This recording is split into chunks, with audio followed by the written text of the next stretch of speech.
देवताओं की 5 शक्तिशाली दैव्य वस्तुएं जिन्हें खुद देवताओं ने धरती लोक पर छुपा दिया। आखिर कौन सी थी ये 5 शक्तिशाली दैव्य वस्तुएं?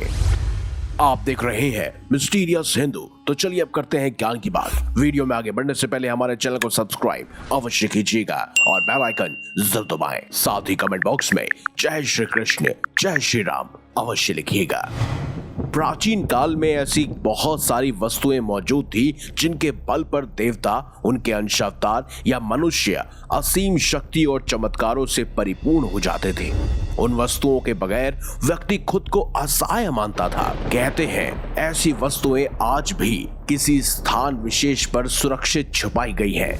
तो आज के इस वीडियो में हम जिक्र करेंगे उन 5 चमत्कारी शक्तिशाली दैव्य वस्तुओं के बारे में जिन्हें खुद देवताओं ने धरती लोक पर छुपा दिया था। हो सकता है कि आपके ढूंढने या तपस्या करने पर आपको ये वस्तुएं प्राप्त हो जाएं। 5वें नंबर पर है अक्षय पात्र। अक्सर ये चमत्कारी अक्षय पात्र प्राचीन ऋषि मुनियों के पास हुआ करता था। अक्षय का अर्थ है जिसका कभी क्षय या नाश न हो। दरअसल एक ऐसा पात्र जिसमें कभी भी अन्न और जल समाप्त नहीं होता था।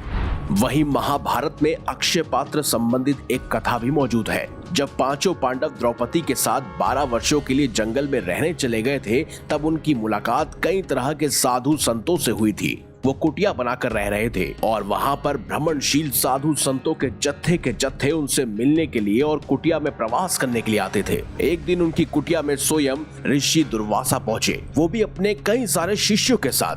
5 पांडवों सहित द्रौपदी के मन में एक प्रश्न था, मैं इन सैकड़ों हजारों साधुओं को आखिर भोजन कैसे कराऊं?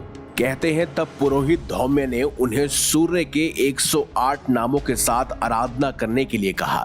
युधिष्ठिर ने इन नामों का बड़ी आस्था के साथ जाप किया और अंत में भगवान सूर्य ने प्रसन्न होकर युधिष्ठिर के पास प्रकट होकर उनसे पूछा कि इस पूजा अर्चना का आशय क्या है। युधिष्ठिर ने बताया कि उनकी कुटिया में स्वयं ऋषि दुर्वासा अपने कई सारे साधु शिष्यों के साथ पहुंचे हुए हैं और हम उन्हें भोजन कराने में असमर्थ हैं। मैं आपसे अन्न की अपेक्षा रखता हूँ ताकि ऋषि दुर्वासा और साथ ही साथ उनके सभी शिष्यों को भोजन करा सकूं और उनके श्राप से भी बच सकूं।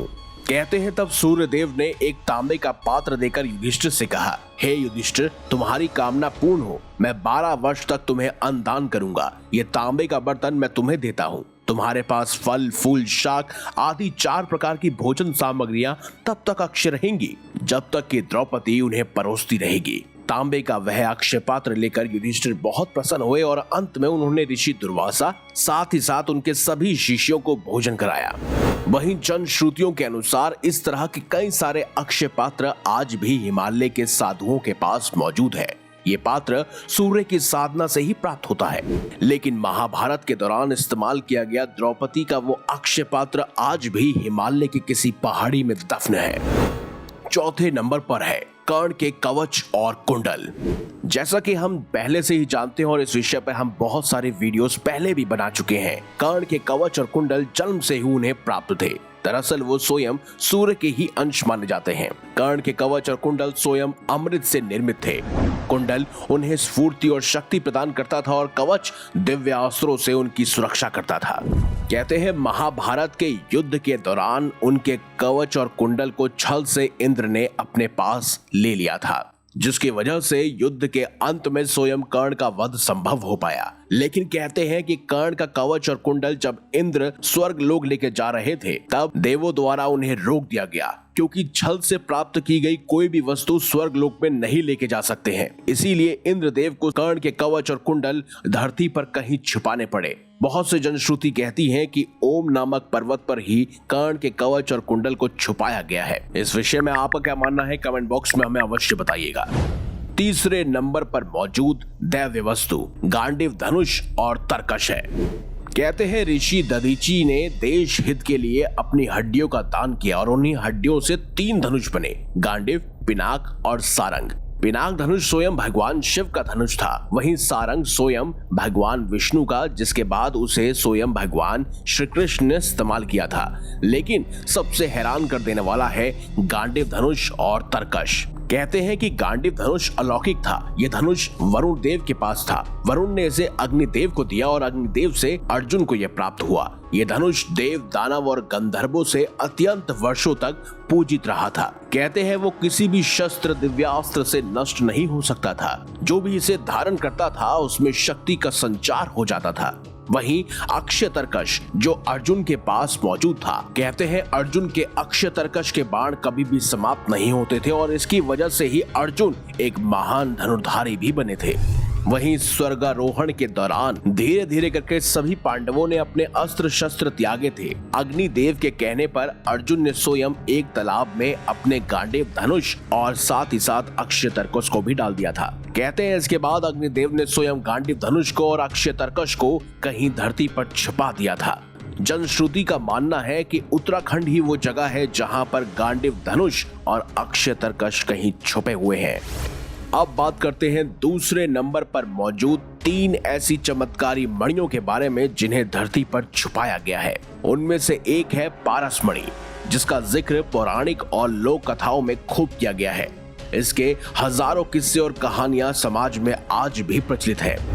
दरअसल पारस मणि की खासियत है कि पारस मणि से लोहे की किसी भी चीज को छुआ देने पर वह सोने की बन जाती थी। इससे लोहा काटा भी जा सकता था। कई लोग तो दावा भी करते हैं कि उन्होंने पारस मणि को देखा है। मध्य प्रदेश के पन्ना जिले में जहां हीरे की खदान है, वहां से 70 किलोमीटर दूर दनवारा गांव में एक कुएं में रात की रोशनी दिखाई देती है और लोगों का मानना है कि उस कुएं के अंदर ही पारस मणि मौजूद है। वहीं कुछ लोगों का यह भी मानना है कि हिमालय में ही कहीं पर पारस मणि को छुपाया गया है। तो कई सारे लोग कहते हैं कि मध्य प्रदेश के उस खास दनवरा गांव में ही उस कुएं में पारस मणि को छुपाया गया है। दूसरी है अश्वत्थामा की मणि। कहते हैं अश्वत्थामा की सारी शक्तियां उसी मणि में समाहित थी। वहीं स्वयं भगवान श्री कृष्ण ने अश्वत्थामा की उस मणि को अश्वत्थामा से छीन लिया था और उन्हें इस पृथ्वी लोक पर आजीवन भटकने का श्राप भी दिया था। इस विषय पर हम पहले भी एक वीडियो बना चुके हैं, तो उस वीडियो में आप डिटेल में अश्वत्थामा की मणि के बारे में जान पाएंगे। वहीं तीसरी है समयंतक मणि। कुछ लोग कोहिनूर को ही समयंतक मणि कहते हैं। हालांकि इसमें कितनी सच्चाई है ये कोई नहीं जानता। कहते हैं ये मणि इंद्रदेव के पास थी और वो इसे धारण करते थे। इंद्रदेव ने ये मणि सूर्यदेव को दी थी। बहुत काल बाद ये मणि राजा सत्राजीत के पास गई और सत्राजीत ने ये मणि अपने देव घर में रखी थी। वहीं सत्राजीत के भाई प्रसन्नजीत आखेट के लिए जब जंगल में गए तो इस मणि को पहन कर गए। वहां पर जंगल में सोयम सिंह ने उन्हें मार गिराया। सोयम सिंह के पास उस मणि को देखकर जामवंत जी ने सिंह को मारकर उस मणि को ले लिया और बाद में स्वयं भगवान श्री कृष्ण और जामवंत जी का आपस में मुकाबला हुआ, जिसके बाद स्वयं भगवान श्री कृष्ण ने वो मणि जामवंत जी से जीत ली और उसके बाद वापस सत्राजीत को लौटा दी। कहते हैं कि इसके बाद समयंतक मणि कहाँ गई किसी को कुछ भी नहीं पता है। वहीं जनश्रुति का दावा है कि जगन्नाथ मंदिर में आज भी वो मणि कहीं छुपा कर रखी गई है। तो यही थी वो 3 खास मणियां जिन्हें देवताओं ने धरती पर ही छुपाया है। अब बात करते हैं पहले नंबर पर मौजूद दैव्य वस्तु की, जो स्वयं हिमालय की पहाड़ियों पर आज भी मौजूद है। और ये कुछ और नहीं बल्कि संजीवनी बूटी है। ये एक ऐसी जड़ी थी जिसको खाने से गंभीर बीमारियां भी दूर हो जाती थी। जो व्यक्ति मृत्यु को प्राप्त होने वाला हो वो भी इसे खाकर एकदम फिट हो जाता था। रामायण में भी ऐसा ही हुआ था। संजीवनी बूटी खाकर स्वयं लक्ष्मण जी एकदम स्वस्थ हो गए थे। बहुत सारे वैज्ञानिकों का यह भी मानना है कि संजीवनी बूटी को खाकर एक अलग ही प्रकार की शक्ति महसूस होती है।